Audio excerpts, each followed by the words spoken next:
Hello everybody, welcome to Bad Big Games, where we talk about all game news and reviews. I'm your host Joseph, and today we are talking about Phil Spencer, Xbox's own, talking about the next generation of Xbox, a huge info dump on the Xbox Series X, all of its capabilities, and what I think the price will be. So with all that said, with all that out of the way, Future Joe, start the show.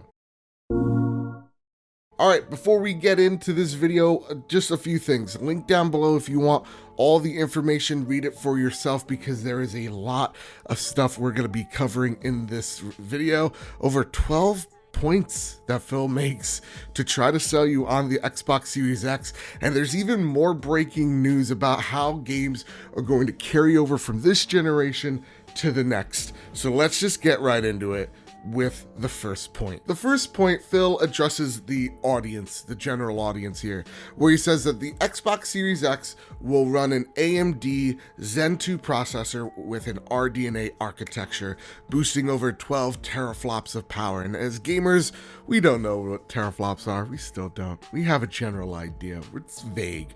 But essentially what that means is that this console has twice as many teraflops as the One X, which actually means at the end of the day that if a game's able to run at 8K, this console will run a game at 8K, which is pretty dope. Alright gang, here's a new bullet point and a new vocabulary you need to learn. Variable rate shading, or VRS for short, and it says the following here. Our patent from the VRS empowers developers to more efficiently utilize the full power of the Xbox Series X rather than spending GPU cycles uniformly to every single pixel on the screen.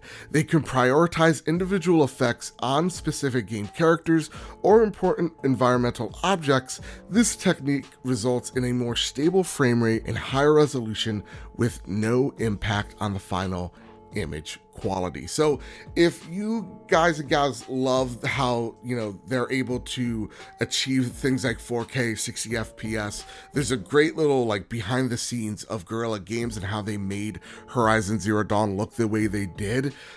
This just seems like another technique that they're giving developers right out of the gate to help assure that you're able to get 4K or 8K resolution and at the same time hit that 60 FPS or 120 FPS that the console's boosting. So this, pretty dope. Now, real gamers, this vocabulary word you already know, and that is ray tracing. Effectively, this console will have ray tracing just like the PlayStation 5, and it's how light and sound bounces off of objects. We see already PC games start to test this out. I can't wait to get my hands on it as a console gamer this gen. On to the next bullet. Now, the next three bullet points I'm just gonna bang out right here because it seems like at this portion of the article, Phil is thinking of things to address about this console. So first, we got that SSD everybody's talking about. It's gonna be super fast, no load times. Both PlayStation and Xbox are boasting the same thing. I'll wait and see till I actually believe it, but I'm pretty hyped about that. Quick resume for multiple games. We don't know how many games that this is going to entail, but this is also pretty great. So you're able to just quickly get in and get out of games as fast as you can and continue where you started. And then DLI, which is latency between controller and the console itself. It's going to be dramatically reduced. That is also pretty awesome. The other thing that they address is that this console is going to be HDMI 2.1 enhanced, which is going to pretty much do the same thing what the controller and machine did, which is eliminate latency between what you're seeing on screen to what the console is actually producing. So here's the last four things real fast. 120 FPS is capable on this console. Now, I'm assuming that's going to be if it's, a 1080p or 4K game. I doubt that they're going to be able to hit this. If it's 8K enabled, you'll probably get that 60 FPS, but 120, that seems like a lot. And I remember back in the first, the beginning of this generation, everybody was arguing if we can actually see with our naked eye the difference between 30 and 60 FPS. It looks like we can because that's a bullet point on this list. Next, they talk about backwards compatibility. This is 4 generations of consoles, so whatever is backwards compatible on the Xbox One right now will be backwards compatible on the Xbox Series X. And yes, all your Xbox One games games will work on your X, and all your Game Pass games will work on your Series X as well. So that's pretty awesome. But the thing that has me the most excited is actually the last bullet point on this list, and that is smart delivery. And this comes straight from the article. This technology empowers you to buy a game once and know that whether you're playing it on an Xbox One or Xbox Series X, that you're getting the right version of that game, whatever Xbox you're playing on.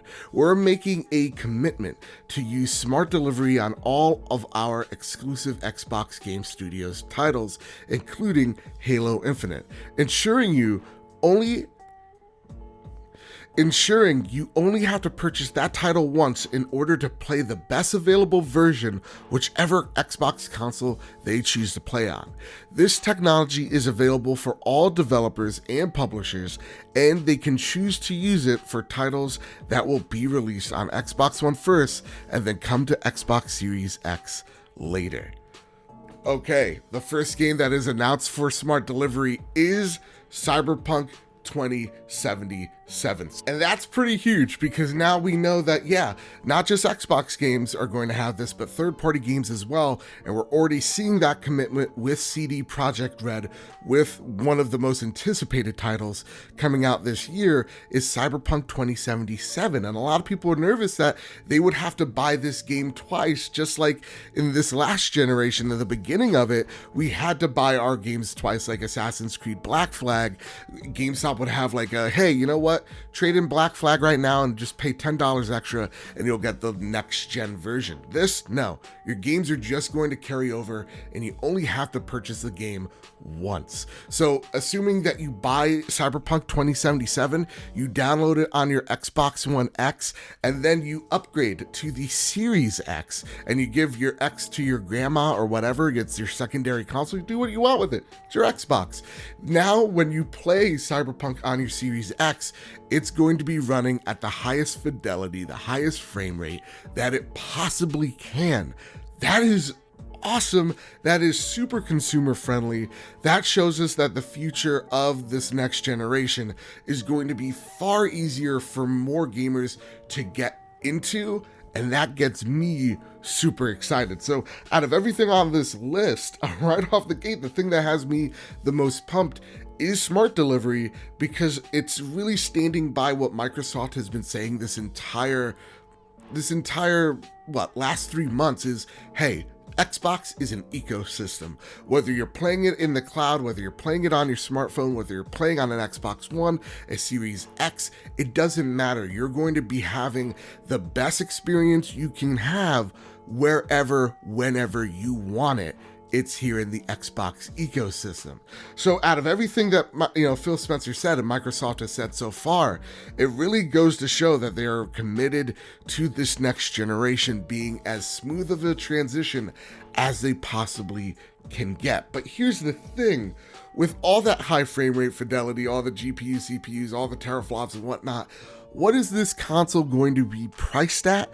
Knowing that games are not going to be exclusive, and I use that term very loosely, for the first 2 years. If you have an Xbox One X, you'll be able to play with your Xbox Series X brethren with the same games for the next 2 years. What is this price of this console going to be? And from what I have seen so far, I'm thinking Xbox is going to take a big loss on this console. I really do feel like, after reading this, after hearing what the PlayStation 5 is going to be capable of, is that the Series X is going to be a more capable console. It's going to be a more powerful console than its competition. But I also think it might be just a tad more expensive, because they're saying, hey, listen, this is the latest and greatest thing, but this is the premium to the Xbox line, or the new premium. So I definitely think that this console is going to be at around $500, I think is the limit. I think if it's 600, that's a big yikes. No matter how smart the delivery of these games are, that's not going to get me on board. But at the end of the day, this also makes me wonder, where does the Project Lockhart console come into play? What does that console look like?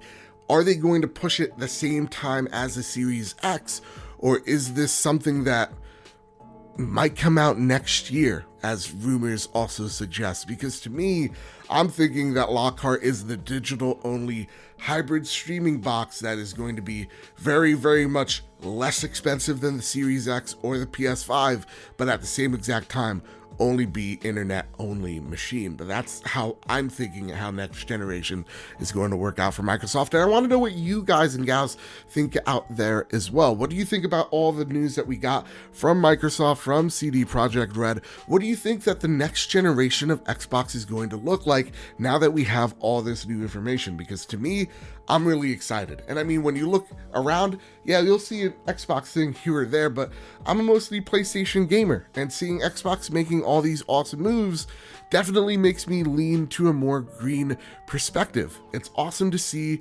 Xbox challenging the status quo behind me and doing something really different. It's really awesome to see. So here at Bad Bit Games, it's all about the conversation. It's all about the dialogue. It's not about the console wars. So if you're into that jazz, then please hit like, share, subscribe. It helps me out, grows this big, beautiful family I call home. Here at Bad Bit Games, we're all about news, reviews, and a trophy room, a PlayStation podcast made by the players for the players. Again, where we love our PlayStation, but we love all of our consoles as well. No console wars allowed. So with all that said, with all that out of the way, everybody keep your wits about you. Have a nice one.